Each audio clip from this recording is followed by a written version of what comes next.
Yo, what's up guys, I am Dad Hippie and welcome to another video because it's time for a video. So, today I have written a list comprising of my favorite comic book heroes. This is both Marvel and DC, and any other comic book in between, though it's mostly, I think it's actually all Marvel and DC.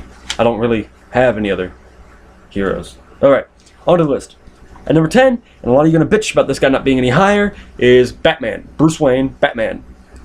The reason why he's not any higher is he's not that impressive. He doesn't shut up about his dead parents. All he does is beat people to death, nearly to death with his own fists.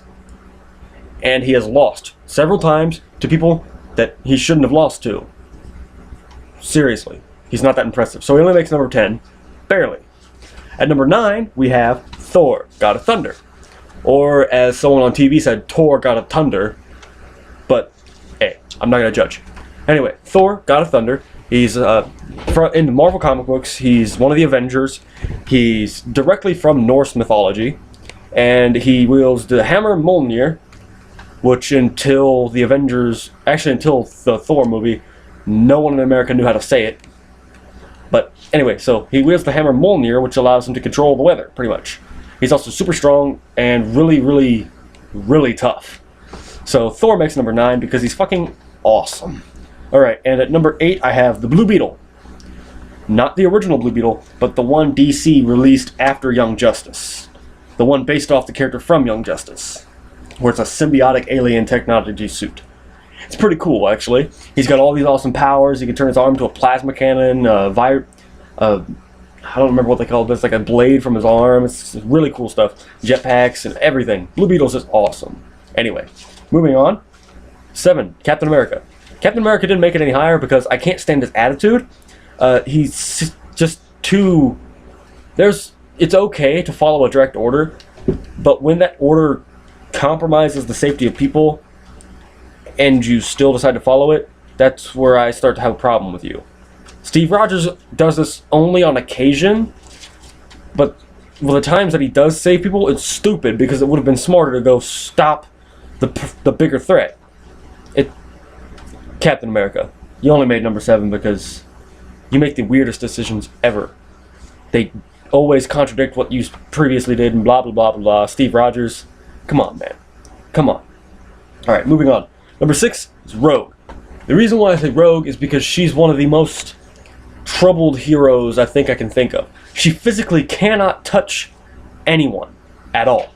She can't have any form of a physical relationship for fear of killing other people. I guess I kind of sympathize because I have trouble forming physical relationships because people and I usually don't get along. Completely different issue, same outcome. Anyway, I sympathize with Rogue because she's got all this power, but she's afraid to use it. So she's very human-ish. And I do like mutants a lot because, well, they're misunderstood people. And actually, my favorite one is a mutant. So, yeah. But anyway, so Rogue takes another spot on that list. Also because she's one of the few people that can keep Wolverine from killing someone. So, kudos to you, Rogue. Alright, next up is Wolverine, Logan, or Jimmy, James. He's got a lot of pseudo-names for all of his past lives. He doesn't actually have past lives, he's just lived for so long that no one can actually pinpoint where he was born. In one comic story, he was in the Crusades fighting next to Arthur. So, I mean, come on. The man's ancient. Ancient as all hell. But, okay. So, Wolverine makes it at number 5 because, 1, he's not necessarily a hero because he will cleave you in half with his adamantium claws. 2, he's very animalistic. I mean, he relies on his sense of smell and his sense of hearing more than his sense of sight. So he acts more like an animal. And it's very hard to get a drop on him because he's very in tune with his instincts. So, I mean, he's a very good all-around hero, anti-hero, kind of, because he will kill you sometimes. Does that make any sense? I don't know. Oh well. Moving on.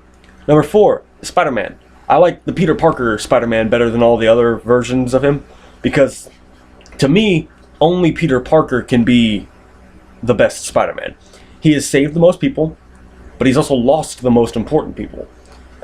Superior Spider-Man, where Doc Ock took over Peter Parker's body to try and show that he's the better Spider-Man, he gets rid of Mary Jane and all this stuff. He does everything, and he does a good job, but he can't save as many people as Peter did. And so he kind of ends up resigning, giving the body back to Peter, saying that Peter's the only one that can be Spider-Man, blah, blah, blah, blah, blah. We all know the story. But Peter Parker is hands down the best Spider-Man because he was the first, he is the best, he was the most balanced training, and through all of this stuff, he still has this kind of sense of guilt for getting his Uncle Ben killed, for getting his first lover killed, his second lover almost killed, losing his third lover, all this stuff. Yeah, he's got a lot of problems, but he somehow manages to carry all that weight on his shoulders and keep going and saving people, which is what I like about Spider-Man. Even through all the shit he's taken, he can still just get up and go and do something and save someone from some impossible thing. And, not to mention, he has to pull back when he punches someone, or else he would completely obliterate the bones in their body, because proportionate strength of a spider. People don't understand that. Spiders can lift 10 times their body weight. They are 10 times stronger than what they weigh. Peter Parker weighs roughly 170 something in the comic books. Times that by 10, that's how strong he is. He can lift that much. That's quite a bit for a human. He can almost lift a ton. Actually, no, I think he can lift a ton. Meaning he can punch you and do about as much damage as he can to a ton. He could kill us with one hit. Peter Parker, man. Peter motherfucking Parker. It's nuts. Alright, coming in number 3. Iron Man. We all know him, we all love him, we all love to hate him. Tony Stark. The genius billionaire playboy philanthropist. Simply put, he in the suit or out of the suit, he is one of the most important men in the Marvel cinematic and comic book universe. He's got the money to both tech up, suit up, and frickin' house the Avengers. He's got the combat know-how to fuck up the Mandarin, and in the comic books he's much more difficult target than in the fucking movie. Oh, Iron Man 3. Should have just stopped at Iron Man 1. You ruined the Mandarin. What the hell's wrong with you, Marvel? Whatever. He's got the combat know-how to back up even Steve Rogers, who went through World War II. The man can go toe-to-toe with the Hulk in the Hulkbuster, Thor in the Thorbuster, and has an armor for almost any possible situation this man can get himself into. He's the Revan of Marvel Comics. And in case you don't know, Revan in the comic books had a lightsaber for every possible situation he could ever get himself into. He had 2 that he used primarily in the wars. He had one that was an extra large one in case he had to fight any armored what were they called? Basilisks. He had a smaller one, almost like a Tonto, when he had to sneak around. He had a double-bladed lightsaber in case he ever fought anyone with a vibroblade. He had a light whip in case he ever had to fight someone at a distant range. He had a light staff in case he ever had to fight someone. In case you don't know, a light staff is literally it's like a spear with a small blade of lightsaber on it. It literally looks like a fucking light spear. In case he ever had to fight someone with superior combat experience. Revan had a lightsaber for every situation he could find himself in the Mandalorian Wars. After he came back from Sith space, he only had his original 2, because all the other ones were broken when he was in Sith space. So, yeah. And then Iron Man, he's got armor that can fight everybody. I'm pretty sure he could go toe-to-toe with anyone from any comic universe. I'm pretty sure if he could study Superman, he could make an armor to combat Superman. I'm almost certain of it. I don't know. Maybe that'll be another supercharged battle. Iron Man versus Superman. Make a Superman buster. That'd be kind of cool. Alright, moving on. Number 2, before I can forget, Venom. And no, I'm not talking about Venom as in the evil guy symbiote that started the whole thing. No, I'm talking about Eddie Brock. Currently. Or not Eddie Brock. No, Eddie Brock's anti-Venom. No, it's Flash Thompson right now, who's Agent Venom. Agent Venom is a very diverse character. He's, in case you don't know, Flash Thompson after college, he went and joined the military in a war that doesn't actually exist. But he got his legs blown off by an explosive device, so he's now crippled. Until the military offered to give him a symbiote and make him Agent Venom to where he could keep doing everything. And so he becomes Agent Venom, but he has an alcohol problem to dull the throbbing pain in his legs. He lost his current girlfriend because she's getting tired of all of his alcoholism and blah, blah, blah, blah. The story goes, he goes into this downward depression. He goes and he steals the Venom symbiote and lets it bond with him so that he can become Agent Venom to help the world and save the world, because he, as Flash Thompson, can't do anything anymore. So all that's left is Agent Venom, and then he goes with the Guardians of the Galaxy up there and stuff, and it gets a little weird after that.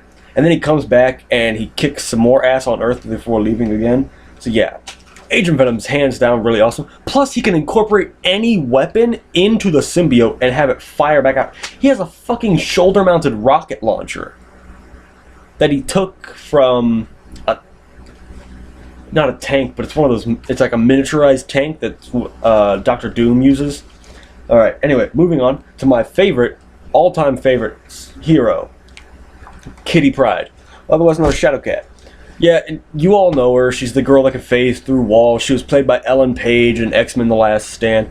And yeah, they didn't show her to her truest potential in that, but here's the deal, guys. Kitty Pryde can not only phase through walls by controlling her molecular particles, she can control molecular particles as a whole, meaning she can send people back through time. And no, I'm not talking about Days of Future Past. I'm talking about Days of the Apocalypse, which was supposed to be a 3 comic book story arc, but they only ended up selling 1 issue, and that didn't even sell that well. Her and Kurt go on a study trip to Germany, I think, with Colossus, and her powers start to go haywire after coming in contact with some ancient Nazi technology. I know, awkward. But it ends up enhancing her powers so much that she accidentally starts sending her friends through temporal time warps. At one point, Kurt almost gets run over by a bus, but she yells his name, holds out her hand, and he gets teleported 5 seconds into the future after the bus has gone by. Yeah, creepy, huh? But in that, they have to get Kitty's powers back under control before she ends up bringing about the Days of the Apocalypse. Because if she lets her powers get out of hand, she can speed up the time in which the Earth would be reeling towards the apocalypse. Yeah, kind of harsh, isn't it? Kitty Pryde holds all the powers within her hands. Body hands, hand body. I don't know. Anyway, guys, let me think what you know. If you didn't agree with my list, go ahead and let me know. If you agree with my list, go ahead and let me know. I'll read them, whatever. Sometimes, maybe, I might, I'm not sure. I don't know. Anyway, peace out.